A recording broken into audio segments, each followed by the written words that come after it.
বন্ধুরা, তোমরা সবাই কেমন আছো? আশা করি তোমরা সবাই খুব ভালো আছো। আমিও খুব ভালো আছি। তো আরও একটা নতুন দিন, আরও একটা নতুন ব্লগ নিয়ে তোমাদের সামনে চলে এসেছি। তো চলো আজকে কি করি সকাল থেকে তোমাদের সব দেখাবো। আটা মাখা যাচ্ছে, রুটি করব। তো ভাতটা বসিয়ে দিয়েছি, চিংড়ি মাছ কাটবো। আগে বাসনগুলো ধুয়ে নেবো, কাজের মেয়ে আসবে না, আগে বাসনগুলো ধোবো তারপরে। তো আমার অনেক কিছু রান্না হয়ে গেছে। চিংড়ি মাছ দিয়ে লাউ ঘন্ট হয়ে গেছে, কাতলা মাছ ছিল, কাতলা মাছের কালিয়াটা করলাম, ইঁচড়টা করছি, আর শ্বশুর মশাইয়ের ভাতটা বসালাম। ইঁচড়টায় তেল দিলাম, আলুটা ভেজে নিলাম। ইঁচড়টা প্রথমে সেদ্ধ করে নিয়েছি, আলুটা ভেজে নিলাম। ভেজে নিয়ে পেঁয়াজ বাটা, আদা বাটা, রসুন বাটা, টমেটো বাটা সব দিয়ে মশলাটাকে কষাচ্ছি। আর লঙ্কা বাটা, আজকে গুঁড়ো লঙ্কা করবো না, কাঁচা লঙ্কা দিয়ে করবো। তো লঙ্কা বাটা, কাঁচা লঙ্কা বাটা, মশলাটাকে ভালো করে কষিয়ে নেবো। ইঁচড়টাকে সিটি মেরে নিয়েছি।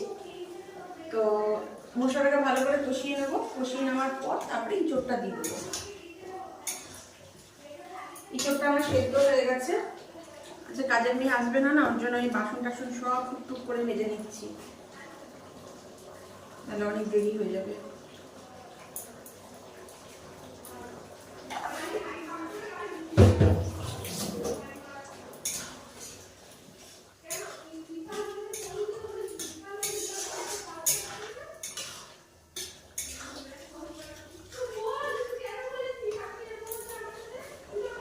চলো শ্বশুর মশাই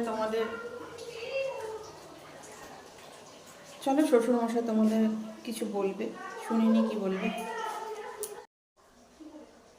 বন্ধুগণ, আমি কাল বলেছিলাম আমার ছোটবেলার থেকে বড় পর্যন্ত আমার কিছু গুণের কথা বলবো, তোমরা শোনো।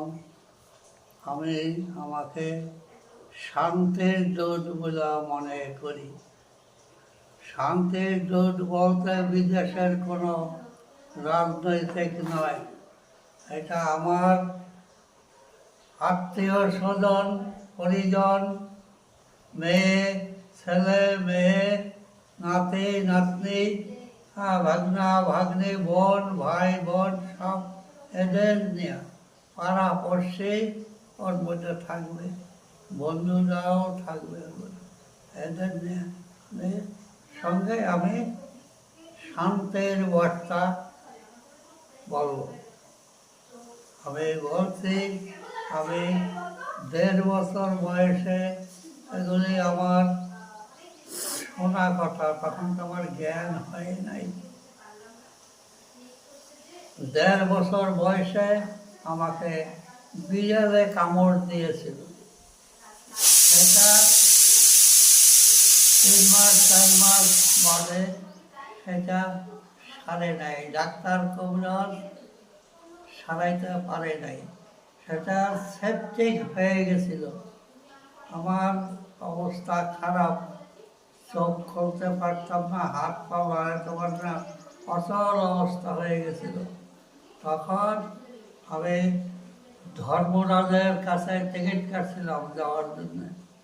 ধর্মরাজ আমাকে নেয় নাই, ফিরিয়ে দিছে।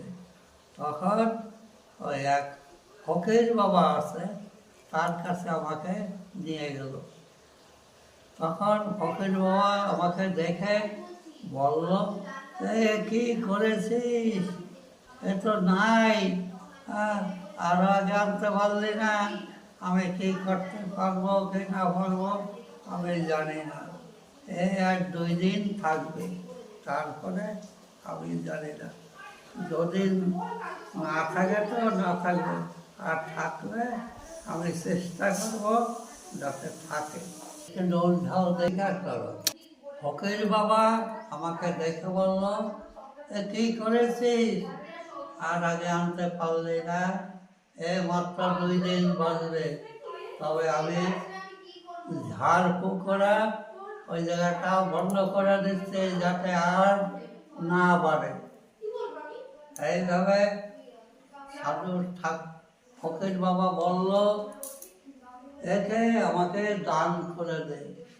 সবাই তো বাদ দিয়ে দিছে, তোরাও বাদ দে, আমাকে দান কর, যদি বাসে আমি ফিরিয়ে দেবো।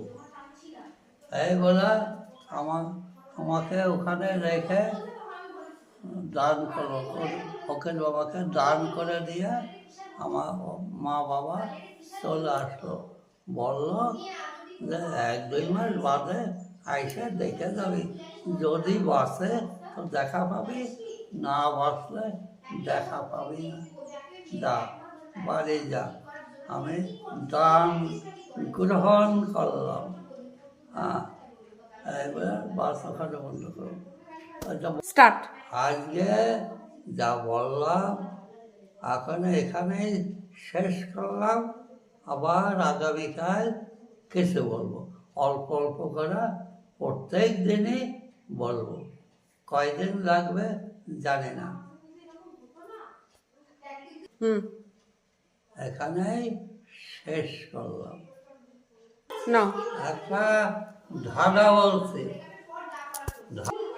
হ্যাঁ, কালকে সে ধাঁধা বলেছি আমি, তার একটা উত্তর আমি আজকে দেব।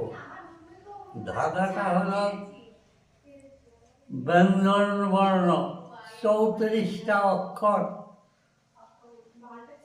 34 থেকে 300 গেলে কত থাকে বাকি? 34 থেকে 300, তালিম বর্ষ, মধ্যরেশ, ভক্তেশ, এই 3টা বাদ দিলে কত বাকি থাকে? 31। জবাব হলো 31। বলতে পেরেছে বন্ধুগণ? এটা কালিদাসের ফাঁকি। হ্যাঁ, বললাম এটা। আর কি বলছিলাম? আর ধারাগুলির উত্তর কালকে দেবো, পরে দেবো। হ্যাঁ, এখন থাক। আমার রান্না হয়ে গেছে। দেখো আজকের মেনু, এটা হচ্ছে ইঁচড় চিংড়ি। ইঁচড় চিংড়ি, এটা হচ্ছে লাউ চিংড়ি,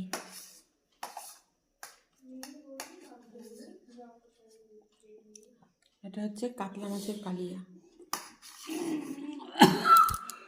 আমার রান্না বান্না কমপ্লিট। গ্যাস মুছবো, ঘর মুছবো, কাজের মেয়ে আসবে না, বাসন রাখিনি, বাসন সব মাজা হয়ে গেছে। তো সব কাজকর্ম করে নিই, তারপরে আবার আসছি তোমাদের সামনে। এখন পুজো দেওয়া হয়ে গেছে, চা করে দেওয়া হয়ে গেছে, এখন চাউমিন খাবো। দেখো এগ চাউমিন এনেছে, এই যে এগ চাউমিন।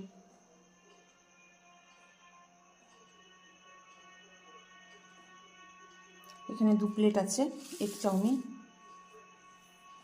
তার সাথে এই যে শসা, পেঁয়াজ আর সস। সবাইকে দিয়ে দেবো। আমাদের সবার খাওয়া হয়ে গেছে, অনেক রাত হয়ে গেল, ব্লগটা আর কন্টিনিউ করলাম না, আজ এই পর্যন্তই রাখলাম। আবার নতুন ব্লগ নিয়ে তোমাদের সামনে কালকে চলে আসবো। ভালো থেকো, সুস্থ থেকো, গুড নাইট, টাটা।